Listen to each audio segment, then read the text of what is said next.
So periods టైంలో ఎటువంటి జాగ్రత్తలు తీసుకోవాలి అని చెప్పి కొంతమంది ఫిమేల్స్ అడుగుతూ ఉంటారు. సో ఈ టాపిక్ గురించి మనం డిస్కస్ చేసుకుందాము. హలో అండి, ఐఎమ్ డాక్టర్ కీర్తి, మీ fertility expert, 49 hospital Vizag branch నుంచి మాట్లాడుతున్నాను. సో మెన్స్ట్రువల్ హైజీన్ అనేది very very important.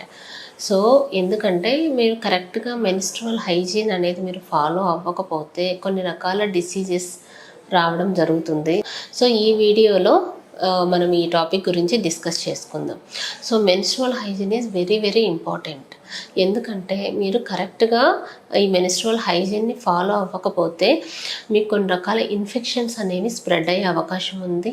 So over a period of time ఇలా కొంతమంది ఫిమేల్స్కి రిపీటెడ్ ఇన్ఫెక్షన్స్ వచ్చి ఈవెన్ సర్విక్స్ అంటే గర్భసంచి ముఖద్వారంలో కానీ లేదా యుటరస్లో ఇన్ఫెక్షన్స్, సో ఇలాంటివంతా, లేదా పెల్విస్లో PID అంటారు, పెల్విక్ ఇన్ఫ్లమేటరీ డిసీజెస్. సో ఇటువంటి అన్ని రకాల డిసీజెస్ వచ్చే ప్రాబ్లం అవకాశం అనేది ఉంటుంది. సో ఇవన్నీ ప్రివెంట్ చేయాలంటే సింపుల్ మెన్స్ట్రువల్ హైజీన్ని మీరు కరెక్ట్గా ఫాలో అయినట్లయితే సో ఇటువంటి ఫ్యూచర్ డ్యామేజ్ని మనం ముందుగానే ప్రివెంట్ చేయొచ్చు.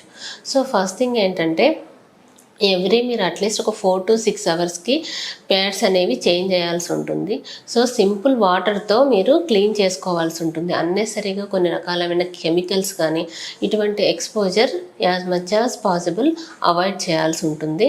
కొంతమంది మెన్స్ట్రువల్ కప్స్ కూడా వాడుతూ ఉంటారు. సో ఇటువంటి మెన్స్ట్రువల్ కప్స్ వాడే వాళ్ళు కూడా రెగ్యులర్గా వితిన్ 6 to 8 అవర్స్లో వాటిని రెగ్యులర్గా క్లీన్ చేసుకోవాల్సి ఉంటుంది.